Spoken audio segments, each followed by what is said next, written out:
una cosa que no has querido tocar, es su vida sexual, llamémoslo así, eso, porque fue muy turbulenta en varios conceptos. Por ejemplo, aquí en el Café Gijón, los amigos tertulianos lo que querían era ir a la casa de César González Ruano que tenía en Cuenca, porque parece ser que no solamente en las habitaciones, sino en el mismo comedor, tenía fotos de desnudos, no semidesnudos, incluso desnudos de su mujer.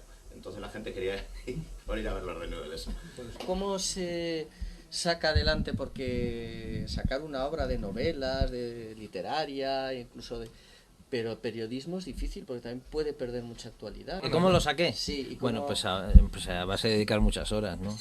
Ya he comentado... ¿Cómo te enfrentas al proyecto, digamos? Bueno, hombre, es decir, yo creo que esos son los pasos inevitables. Cualquiera que hacer una tesis es primero conocer qué ha escrito, qué hay o qué no hay, ¿no?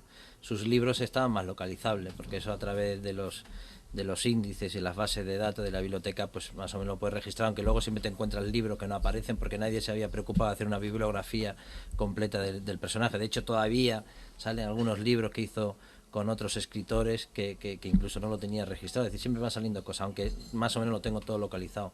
El tema de su obra periodística era más complicado, porque claro, nadie te decía dónde había escrito, había dejado de escribir. Los datos, la información la tienes que sacar a través de leer sus libros. Primero tienes que leer sus libros para saber dónde estuvo y dónde no estuvo. Ruano tiene una gran memoria, aunque él siempre decía que tenía muy mala. Pero es verdad que incluso ha trabucado algunos datos, ¿no? Es decir, habla de haber escrito, por ejemplo, en Informaciones ante la guerra en 1930, a lo mejor había empezado a escribir en 1928. Había datos muy confusos, pero que luego buscando esas pistas te llevan a otras pistas que termina dándote un poco la medida global de lo que había escrito, ¿no? Él empezó a escribir en La Nación, porque además empezó a escribir en La Nación, que era un periódico de derecha, porque su madre, ante la insistencia de querer escribir, empezó a escribir, pero escribió muy poco. O sea, La Nación, cuando coges La Nación en la hemeroteca te das cuenta que ha escrito 7 artículos, pero para eso tienes que mirarte todo el año 25, es una labor bastante latosa, ¿no? Pero bueno, también es gratificante, porque cuando vas buscando y empiezas a encontrarte que va apareciendo las cosas que buscas, es como un detective, ¿no? Que va siguiendo una pista te lleva a otra pista y al final te va componiendo de alguna forma el dibujo del personaje, ¿no? Y luego ir contrastando, ¿no? Cuando da una información, yo creo que en cualquier labor de investigación lo que hay que hacer es siempre muy precavido y no fiarte nunca de las cosas que se escriben, ¿no? Y menos del autor. Y menos del autor, ¿no? Los autores son los que más se mienten del mundo, ¿no? Ya lo decía Pepe, sí. pero son los mienten siempre, ¿no? Lo que plantea Feliciano, de verdad, aunque lo estaba pensando también, es monstruoso, o sea, porque al final recoger los artículos de un tipo que empieza con La Nación de Delgado Barreto, los 7 esos que debe ser de una emoción llegar a esos 7 artículos, tremendo, pero luego, porque simultaneaba en varios periódicos a la vez. Sí, no, escribía mucha parte. En aquella eso no época, sucede ahora. No, aparte que escribía en todos los sitios, escribió en Estampa, escribió en Nuevo Mundo. Sí, escribió alguno. Utilizó uno que se llama Agüero, el Marqués de Cagigal, que era ese sueño siempre que había tenido de sus pujos aristocráticos y tal. Hizo cualquier cosa porque le reconocieran ese marquesado, un marquesado que por lo visto venía de sus bisabuelos, que habían sido hijo de hidalgos.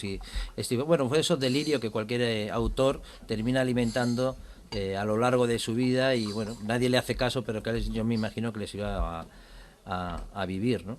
Y luego pues es cuestión de pasar mucho tiempo, mirar mucho, dejarte los ojos, fotocopiar, fotar todo lo que puede. Hace algo, ¿no? Cuando está fuera.